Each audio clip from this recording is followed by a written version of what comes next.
Welcome to the Whole Health Podcast, where a functional nutritionist and a biological dentist investigate the interconnectedness of your health. Let's get started. Welcome back to the Whole Health Podcast. I'm so super excited that Dr. Staci is here today. I'm going to start this off by sharing your bio and then maybe talk a little bit about how we met, and you've just got such a wealth of knowledge to share. So Dr. Staci Whitman, a pioneer in functional dentistry, is on a mission to revolutionize oral health care, board certified in pediatrics, and a leading expert in functional medicine. She's dedicated to creating a cavity-free world. What a concept. She is a co-founder of Fygg, F-Y-G-G, which stands for Feed Your Good Guys, an oral healthcare line that focuses on optimizing the oral microbiome, and also has co-founded the Institute for Functional Dentistry, launching in the summer of 2025, and where dentists and hygienists will become certified in functional dentistry. She integrates scientific expertise with compassionate care to address the microbiome, hormonal health, and overall well-being.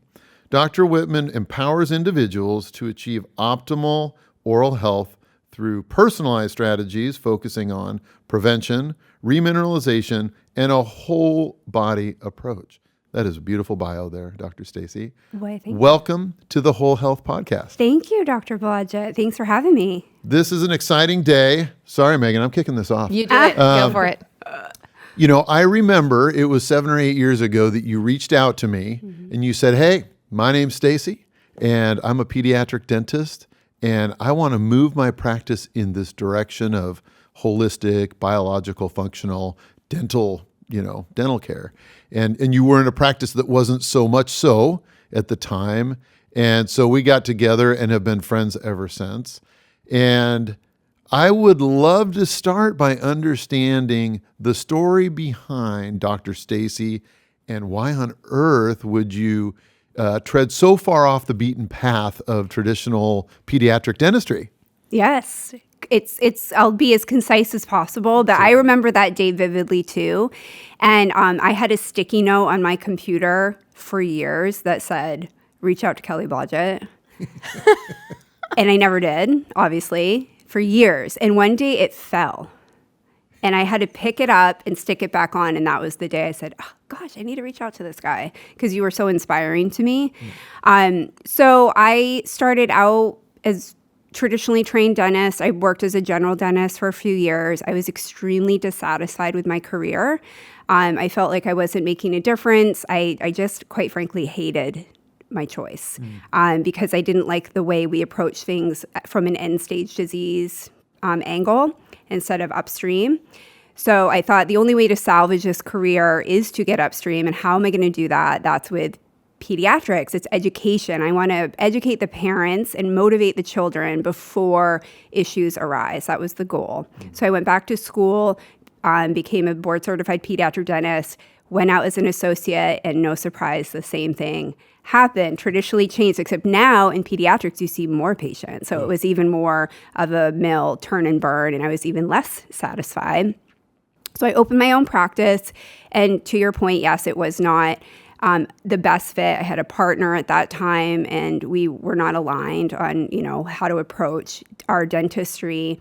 And I personally lived a pretty clean lifestyle, if you will. I was personally very interested in holistic living, and I just felt I wasn't being authentic because I was living this one way personally, but then I wasn't practicing this way or educating my patients.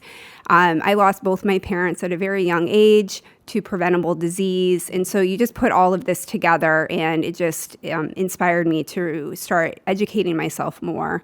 So I took more CE, I networked with people who were doing really great things like yourself, and I decided I need to change the way I practice. And so I opened a more functional, holistic pediatric practice where we do take a root cause approach and we treat everyone like a bio individual. And it's been very rewarding, and I love my career now. And we're really helping patients get healthy because, as you know, when you look upstream and you address the underlying issue and cause and you motivate and inspire, that's how true health comes to be. So I do think there's a time and place for I like to say like more dental technicians, like fixing issues. But then I think we need more dental physicians too, who are kind of working up the patient. And I hope someday that dentistry can branch out into these different specialties. Absolutely. What does a day in your life look like in the clinical setting when you're doing this type of work versus the more conventional? Yeah, we spend a lot more time with our patients. There's a lot more education. There's a lot more talking. There's a lot more workup. So patients will sometimes grumble about our intake forms. But I think once they get into the practice, they realize why I need all that information. We do a lot of airway screening. We talk a lot about sleep, the importance of sleep and breathing in children. That's a main key with functional dentistry. We'll talk about gut health. We'll talk about environmental toxins, mold exposure, lead exposure. Emotional health's really important too. So what was the experience of that child at previous dentist? What was the parent's experience at the dentist?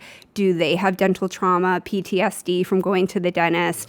We look at the whole family unit and not just the teeth and the mouth. Like I think that's what dentistry is missing is we're so hyper-focused on the tooth.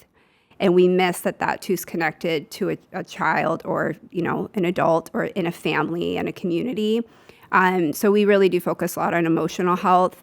We talk at great lengths about nutrition, the importance of optimized nutrition, and the oral microbiome too. So we do testing in the office. And that's the thing with dentistry too, is there aren't many measurements. We don't gather much data and we treat everyone the same. And we know that's not true. Everyone's different.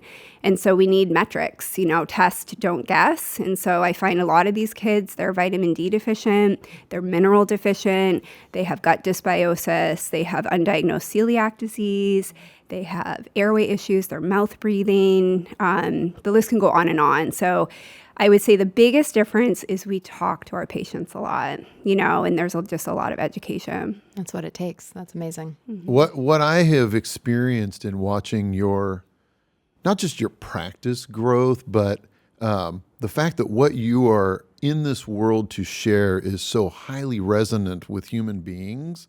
I mean, it's just, as some would say, like you and what you're about has gone viral. Which is it's really exciting to have watched this. And deep down, you're this amazing, lovely human being who wants to help people. Thank you. I'm going to throw out a name and see where this goes. Dr. Weston Price. Between the two of you, what could you say about what he was doing in healthcare approximately 100 years ago is impacting today and what resonates today from his work? Yes. He's the OG functional dentist. Yes. And it was actually his book that inspired me. I like to tell this story. So even though I wasn't marketing my practice as a more whole body holistic practice, I still was discussing some of these things with the right patients. And I thought I was doing a pretty good job. And this dad called me out one day. This was years and years ago. But essentially, he came back to say, "Do you know who Weston Price is?" And I said, "No, I do not." And so that night, I went and I bought the book. And it arrived. And it's beefy, as you know. Oh, yeah. And it changed my life. That book changed my life. And then, Dr. Stephen Lin kind of modernized it, and that changed my life because it really resonated with me. He was dissatisfied with dentistry too, almost left dentistry just like I did. So Weston Price, he went around in the 1930s looking at more ancestral tribes to see why was their dentition so healthy? Why were their jaws so wide, their airways so patent? Why didn't they have as many cavities as modernized, westernized societies? And so there were some issues with some of his data collection, and that's controversial. But the whole idea is that he was looking for the why. He was looking for the root cause. What has happened in human history that we now have this oral health disease epidemic, this cavity epidemic, because we know we didn't used to. It's important to know when you look back at ancestral humans, and I really recommend if you're ever in like a natural history museum, New York City, Washington, D.C., go look at the skulls from just 10 or 12,000 years ago. The teeth are perfect. The wisdom teeth are in, the jaws are wide, they're perfectly straight. They didn't have dentists, they didn't have fluoride, which we'll get to, and they didn't have orthodontist. So what changed? And we do know through the work of Weston Price and others that it was due when we went from a hunter-gatherer society to an agrarian society. So the agricultural revolution, where we started growing crops, mass-producing food, and then flash forward to the industrialized revolution. Now we start processing everything, milling, refining, flour, sugar. We stopped chewing. Mastication is very important for facial development, jaw development. We used to chew 4 hours a day. We now chew 4 minutes a day.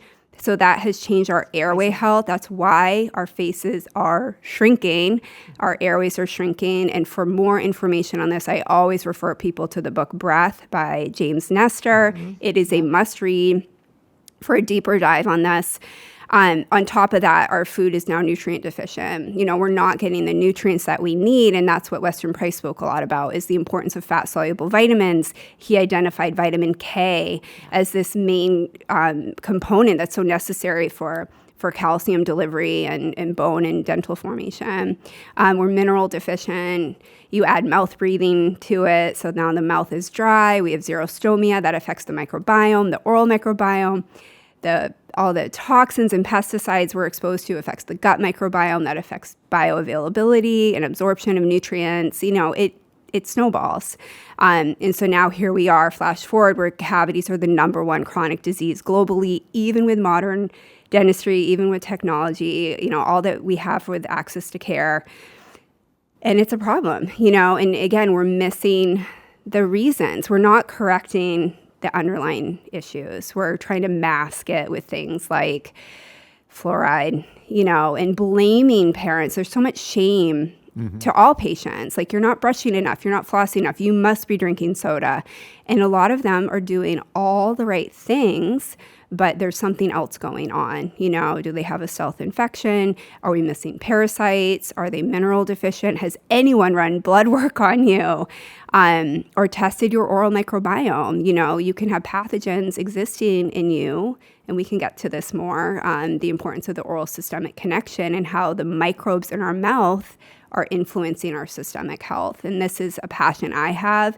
We've focused so much on gut health and the gut microbiome for so long, which is amazing. But now it's time, I think, for the little sister, the oral microbiome, to get some attention, because we know they influence one another. But we're learning more and more about how the oral microbiome impacts whole body health, including contributing to Alzheimer's, dementia, fertility issues, gut dysbiosis, cancers, autoimmune disease. I mean, it can go on and on. And I think many patients don't realize that. Medicine went this way, dentistry went that way, and dentistry tends to get ignored. It's like an afterthought. And I really want people, you agree, you laugh because you agree. Yeah. People need to focus on their oral health. And if they want to be optimized, and living their best life, they really can't ignore that part. And unfortunately, this is our mission together, is to educate not only our patients, but our physician and dental colleagues, so that we can really try to start motivating patients to focus on this part of their health. I love that so much. It's so important. I was ideas were popping up in my head the whole time you were speaking, thinking about these relationships, these connections that you can make for your patients that change the entire trajectory of how they see their health forever. More excitingly, how they see their health, and then the next generation sees their health, right? Yes. Because what you're educating these kids to understand about their body is what they will educate their kids and their kids. And that's sort of how we got here in the first place, right? Absolutely. A lack of education after all of these generations. Yes. And we're seeing that in the microbiome, this generational shift over 100 plus years of antibiotics, et cetera, et cetera. Mm-hmm. But even one little spark in their mind changes everything moving forward, right? You can't unknow what you know. Absolutely. Yeah. And that's the premise of functional medicine as well. And I would say functional dentistry is the antecedents, triggers, and mediators. So looking upstream in a patient's life to say, what happened to get you here? Like, we need to unpack that. And it could have been decades and decades and decades ago. It could have been when they were a child and had chronic strep throat and were put on antibiotics all of the time. And no one tried to reboot the system for them, or mold exposure when they were a teenager, or, emotional trauma that is held, and stress that can impact oral health too. So that is, again, that's part of the tree of functional medicine, is to work with patients to kind of understand their trajectory to how they got there. And it's a lot to unpack, and it takes a lot of time, but it's so rewarding when you do, because you do see patients become inspired and you see patients get healthy, which is really beautiful.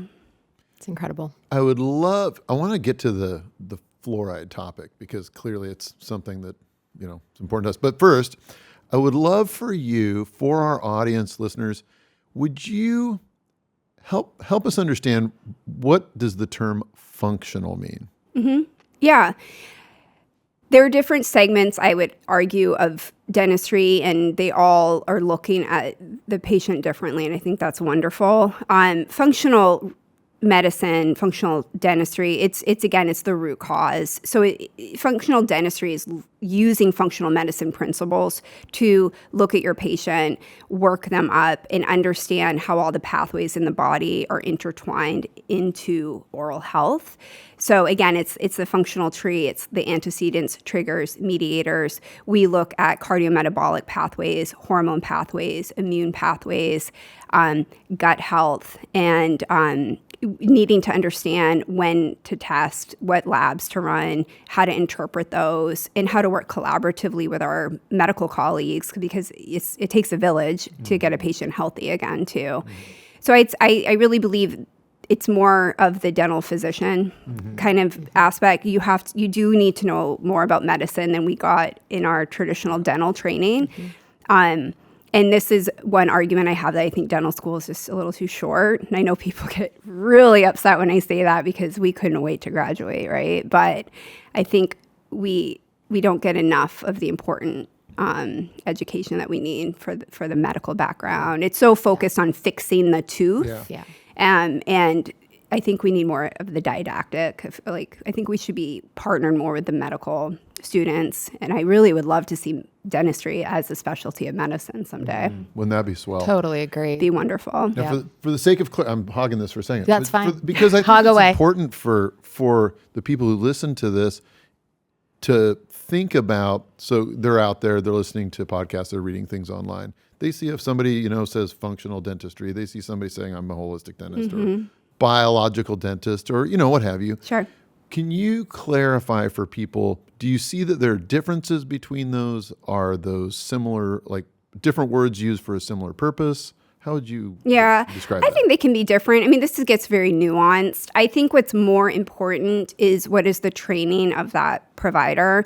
This is the issue I have, which is why I did co-found the Institute for Functional Dentistry. We are partnered with the Institute for Functional Medicine because there's a lot of people calling themselves a lot of things, but without any additional training or certifications, and it's not fair for the patients, So we're trying to create standardized educational system where a patient can go and look on a database and trust that doctor has been properly trained to give them everything they need to hopefully get well, or at least work towards that. So I don't want to, tit for tat. I think biological dentistry is, maintaining the biology, the natural biology of the body. Integrative is working with all the systems together. There's so much overlap. I mean, I think absolutely. The general premise is the same. My bigger thing is we need more training, standardized training, because otherwise, I know you did this too. It's very piecemeal. Like, I spent so much money and time trying to personally educate myself, and I had to extrapolate information from this course and that person that I spoke to and kind of put it all together. And that's part of the problem too, is dentists have nowhere to go, or very few resources to go to get properly trained in some of these things. And because it's more than just fixing the teeth, that's part of it, but It's the medical part. Like, do you know what labs to run, how to interpret labs? Do you remember the hormone pathways? We didn't even really learn those in dental school, but they're very important, especially if you're working with the adult population and the connection, like learning about gut mapping. Like we should know that. It's all the same tube. Yep. Oral health is Say that all the time. Oral health is gut health. Wait a minute, what? Gut health is oral health. And to argue that nutrition has very little to do other than don't eat sugar because you'll get cavities is actually insane. In working with, my education was through the Institute of Functional Medicine. That was the premise of my master's degree. But I work with the American Nutrition Association, and they have a certification program for hygienists and dental professionals to learn the nutrition aspect, right? Yeah. Even if you don't practice it every day because time is limited and you only get reimbursed for so many things, right? Having that information is so essential because you are a branch of medicine. You have the patient's ear, right? We all should know enough of this to be able to educate on the journey the patient needs to take, even if we're not the one delivering the information. Absolutely. Right? What's really interesting in the early 1900s, before the water fluoridation movement, dentists used to educate so much on vitamin D deficiency. It was part of dentistry. And no one does this anymore. But I will tell you, I was just doing a fun little pilot study in my office for the kids that were undergoing anesthesia. And we were doing blood spot tests because, they're asleep, so it'll be more comfortable and easy. They were almost all vitamin D deficient, and insignificantly, in the single digits or teens. Wow. So how would a parent have that information? And we know that influences so much more than just their teeth. Yep. So Absolutely. I think we're really missing the mark, but I'm excited because there's a movement. I feel that people are looking for more answers, and we're realizing the way we've been doing it isn't quite working. We have to make change because patients, unfortunately, our society, we're getting sicker and sicker. There's more chronic disease. And, cavities shouldn't be the number one chronic disease globally. It surpasses asthma right now. So it's mostly all preventable. And instead, I think we rush through it and we use pharmaceuticals as a Band-Aid, meaning specifically fluoride, to just say, this is what you need. This will make sure you don't get cavities. But people who use fluoride get cavities too. I see it all the time in my practice. So, and maybe that's a great segue for the next part, but we're missing the mark. Yes. So lay it on us. Fluoride, my recollection as a kid, 1970s, going to the dentist. I was fortunate to eat a very whole food diet growing up as a kid, and never had any cavities, And I just remember them saying, like, here comes your fluoride tray thing. You want Tutti Frutti or mint, Totally. And I remember being excited because it tasted yummy. Yeah. A lot yummier than the crap It we got at tasted school. yummy? What are you talking I about? thought it too. I think they had some high-level stuff here in Portland. I don't know. But the stuff at school that we got was god-awful. Yes. But we had to do it at school. Yeah, in like, the classroom. here's your tray, right? Yes. So fast forward 50 years, what do we understand today? And you're at the forefront of this. Do you believe that it should be in water, municipal water supplies? Does what they were selling us in the 1950s, has that added up to be successful today? Mm-hmm. Lay it on us. Okay. So when you're talking about fluoride, I do think it's important to differentiate systemic or ingested fluoride versus topical. Okay, so it's a nuanced conversation, but we'll start there. Mm-hmm. So systemic, that is water fluoridation. Those are prescriptions, supplementations, et cetera. So I do not feel, I'll just start out saying, I do not feel it should be in our water based on the data that we have. So I've been studying this for a very, very long time. I think it's important to know this story. So I was traditionally trained, as I mentioned earlier. Here in Portland, we are not fluoridated. Our water is not fluoridated. It was on the ballot in 2012, I believe. And I was, in 2011, I was still in residency for my pediatric training. And I was working with the pro-fluoride group, volunteering and picketing and supporting getting fluoride into the water here. And I will tell you, and now I'm an N of 1, but I have friends that are dentists. I hadn't done any research. I had not listened to the opposing side. I absolutely thought they were part of the Tin Hat Brigade and woo-woo and pseudoscientists. And what are you saying? You don't know. Everyone needs fluoride. This is how we don't get cavities.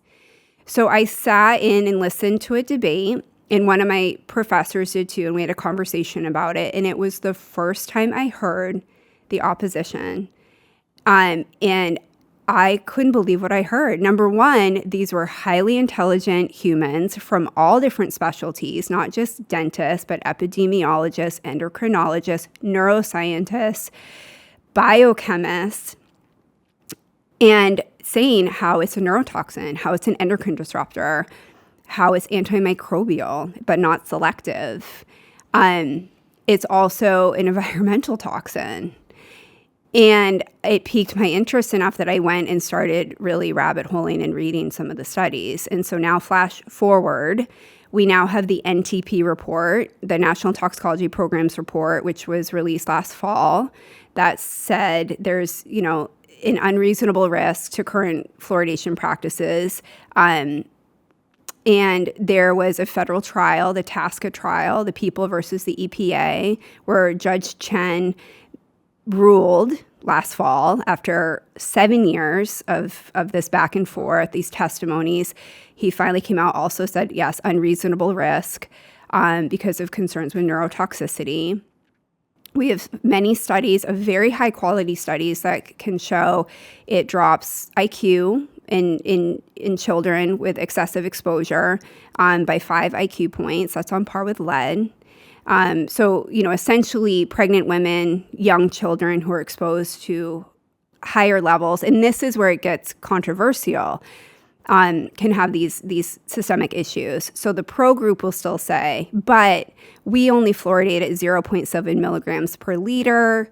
It's safe. That has not been proven. It has not been proven to be safe at 0.7 milligrams per liter. In fact, the NTP report and other studies have looked at communities with quote-unquote optimal fluoride levels at 0.7. They're still showing some issues. Part of that is potentially because of the halo effect. You cannot calculate and dose people. You might drink a glass of water a day. Right. You drink 2 gallons a day. You're on pharmaceutical drugs, which can be very high in fluoride. Mm-hmm. You swallow your toothpaste. Your dentist has you on a prescription. You drink a bunch of green tea and black tea, which does have some fluoride in it. I'm not trying to make people scared of tea. I just want you to know you can get it in so many different places. And to add to that, the Cochrane report has come out saying, which is the gold standard for medical research and protocols. And this also just recently came out and said, water fluoridation doesn't work quite like we thought it did. You'll see this number, 25% cavity reduction, floating around. It is not true. That is not true.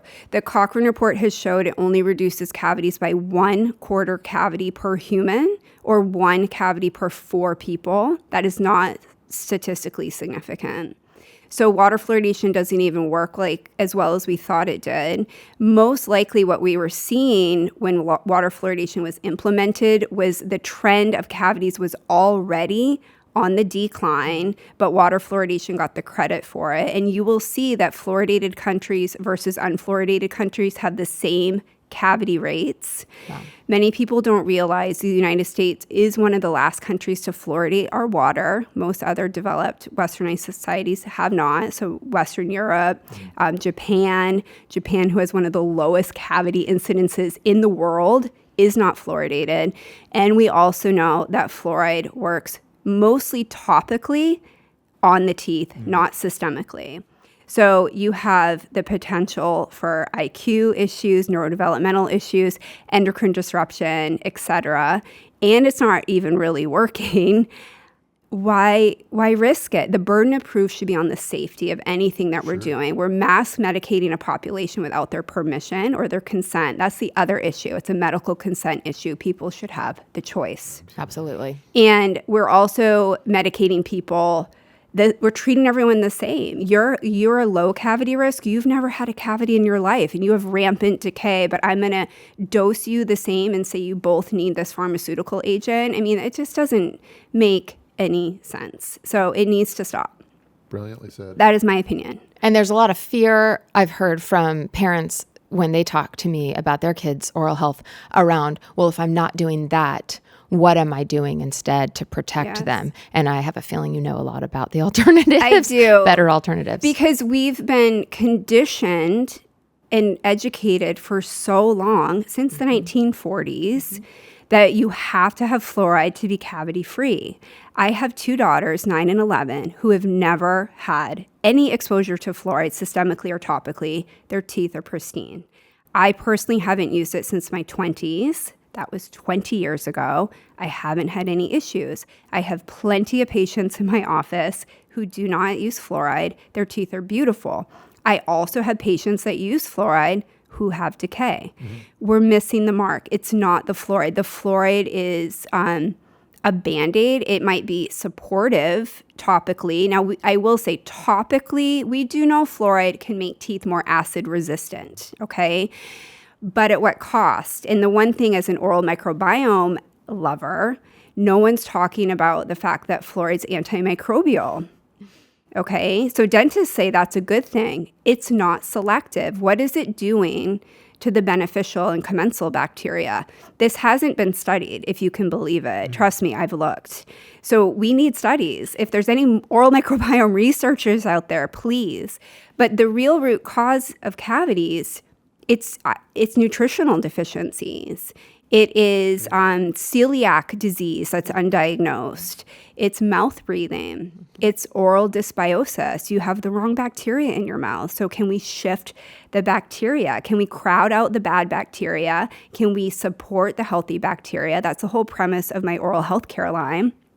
Use prebiotics, probiotics, get rid of the oral microbiome disruptors to support and nourish the healthy bacteria. What is your gut health like?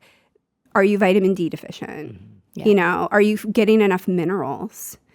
We know so many of us are vitamin D and magnesium deficient. Our soil's depleted. We're not getting enough minerals. So that would be my answer to them. Now, I mean, fluoride can be a quick fix. And I would say if you are imbalanced, a fluoride toothpaste might resonate with you. But for those that are worried or cautious about it, there are alternatives. And there's more biomimetic remineralizing agents now. Hydroxyapatite is incredible, especially if you use the right sourcing. I'm so impressed by the studies on this.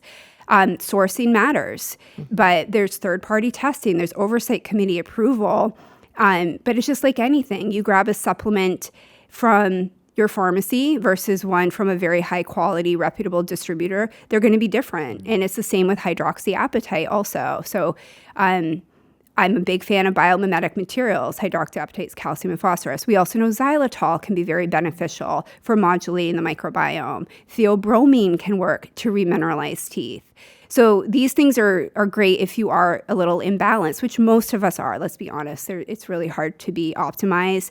I think also we're very dehydrated. I think we forget about the value and importance of saliva. Salivary health is critical. And then what are the components of your saliva? Do you have enough minerals? You know, I believe saliva is the golden elixir in our body that we just ignore.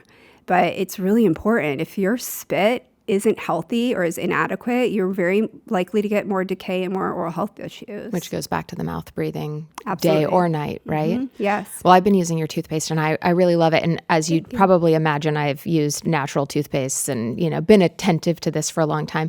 But I will say I noticed within a few weeks, my oral health shift. I have great healthy teeth, but the mucosal linings, I could see there was a shift in my tongue, in my gums. Yes. And it's been really fun to talk to our patients about that at the clinic too, and be like, hey, you guys could be doing more. You're already paying attention to your nutrition. You might as well be using something that's not depleting that in your mouth. Yeah. Oh, that's so good to hear. Yeah. I mean, that was the whole point, is that we didn't want it to become the remineralization wars. It was really more about the oral microbiome. And so many products out there, that you need to read your labels, just like you read food labels. In so many oral healthcare products, they still have emulsifiers, surfactants, SLS derivatives. So it might say it's SLS free, but coconut-derived foaming agents is still a foaming agent, and your toothpaste shouldn't foam. I mean, people don't want to hear that. Essential oils are great for acute issues if you have dysbiosis, but not long-term. They're antimicrobial. Coconut oil is antimicrobial. So we try to remove as much of the oral microbiome disruptors. And so we are seeing a lot of reports of that the oral microbiome has shifted. So I just want people thinking about their oral microbiome. I think it's really important and how to nurture and support it. Completely. So I'm thinking, and I want to clarify for people, Fygg, Fygg. I'm a visual person, so when I saw it, it made sense to me. When I first heard it, I'm like, Fygg. I like food. You know? I'm like, wait, what's this got to do with figs? Have prebiotics in them. There you Yes, go. they do. So on that front, Feed Your Good Guys. Share with us what was that journey like in creating the product? What did you put in it? Like, why would you recommend people give it a try? Yes. Well, product creation is quite a journey, I'll tell you. It is. My business partner and I, Dr. Mark Berhenna, who has the Ask the Dentist platform on Instagram, we just found there wasn't the quote-unquote perfect toothpaste out there. There were many good alternatives, but we still weren't happy with these ingredients I mentioned before, the essential oils, the surfactants, emulsifiers, et cetera. And we would try to advise with them to say, hey, have you thought about reformulating? And of course, they're like, blow off. We're successful. We're doing fine. Thanks, but no thanks. So we said, why don't we create our own? And again, the whole premise was to focus on the oral microbiome. So the first thing that was really challenging was removing all these things. It's actually very hard to formulate a toothpaste without some of these things, and still making sure the relative dental abrasivity is appropriate, the pH is appropriate, that it doesn't separate. It was complicated.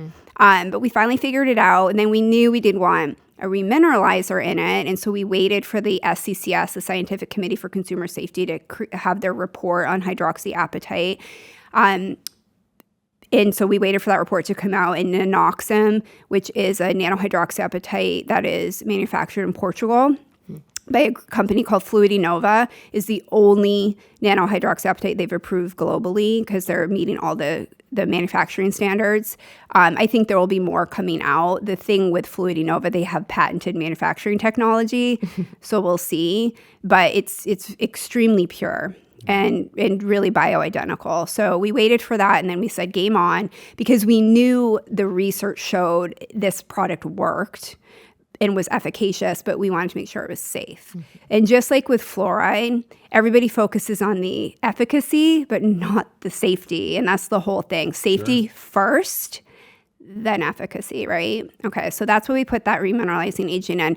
And then we put a special blend of prebiotics and then also amino acids, specifically L-arginine, which has been shown to modulate the microbiome and decrease biofilm formation.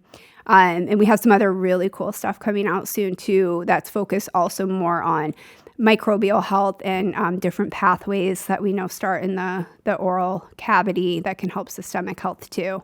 And so we took, again, we just removed a lot. That was the biggest challenge. So I do encourage people to try it. We've won awards. We won the Celerant Award for Best Product of the Year by the Hygiene Society last year. We have published clinical trials and comparative trials coming out soon. We're getting presented at some research symposiums and conferences as well. So it can be an adjustment for patients, and that there's no burn, no foam. You have to allow your microbiome to shift. And many people, like you mentioned, they do notice there's a transition period. And the way I describe it is, if you go off a traditional deodorant, right? Okay, yes. There's an adjustment period, or you stop washing your hair every day. This won't, you won't relate to this, but there's a transition period, and there will be with your mouth too. So anyway, yeah, thank you for your support. I appreciate it. And I just like to say, too, there's a lot of great brands out there, and not everything's perfect for everyone. We're bio-individual, and so I would love it if people tried it. But there may be a better fit for you. Most importantly, I really want you reading ingredients on your oral health care products and thinking always your oral microbiome. That's the big take home. We'll make sure I love that. include the links and everything. I'm Yeah, sure, in the- definitely. Yeah, I have a The code. notes. I have a code for your listeners. Oh, lovely. Great. Yeah. Thank you. We'll That's pass that all. on. Thank you for that. And I've just got to say, like, from one human being to another, well done. Because I know you're, first of all, you're, full-time mom. You're full-time clinical provider, which, I mean, that would fill up a lot of people's lives right there. Yeah. And now you've got research, you've got product creation, and really you're an ambassador of this goodwill of health out in the world. So, I'm clapping here for you. Thank you. It's that means it's a lot. awesome. It's incredible. It's awesome. It's so cool to see. Yeah. I mean, it takes a village. You're part of the team too, both of you. Like we need to change the landscape of healthcare, and so what is our focus and specialty? It's oral health and systemic health. And, we work together because I know we can do better. I know we can do better for our fellow humans. And our patients are asking for it. So we need to show up, right? Yeah, they need it. And Absolutely. any teasers you can offer about new products on the horizon? I have to be very careful. All I can say is there's a very cool new product that we're coming out with this year that will be the first of its kind on the market and will really help, I would say, the human optimization crew and the biooptimizers and people just looking for a more whole body approach that might be focused on oral health. I have to be very vague about it. It's all good. It sounds like we're going to have you back when I would this love product that. launches so we can talk Where do about you all the live geeky again? science. I would love that. Yes, it's so nice that we're all in the same backyard with one another. Yeah. Yeah. What else is on your mind, man? Well, I'm waiting for you to ask the whole health question Yes. that you love to Thank ask. you. So Yeah, I'm so- just waiting. Being that it is the Whole Health podcast, and I mean, golly, as we've learned today, like you are a wealth of knowledge. But in your heart, if you're to share one thing or a thought about what whole health means to you, what would that be? I think feeling balanced and safe within your own body and knowing that your mind, body, and spirit are all in alignment would be what I would say. I love that. Yeah. beautiful. And then my biggest tip, like my priority for whole health is my sleep. Seriously. Don't mess with nice. my sleep. Sleep and breathing. I mean, I think it's foundational. You can be doing all the things, but if you're not sleeping well and restoring and oxygenating, I think you will never quite get to the finish line. Certainly. Well, this has been an absolute joy and a treat. Thank you for spending the time with us today So on fun. the Whole Health podcast.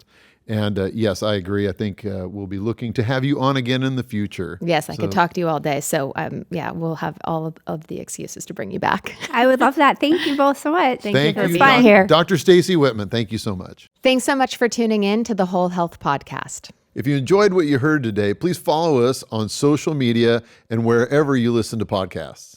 You can find out more about us at thewholehealthpodcast.com. You can find me on my website, blodgettdentalcare.com. And you can find me at bioloungepdx.com or learn more about my organic soluble fiber supplement, Fluorosophy, at thinkfluorosophy.com. We look forward to seeing you next time.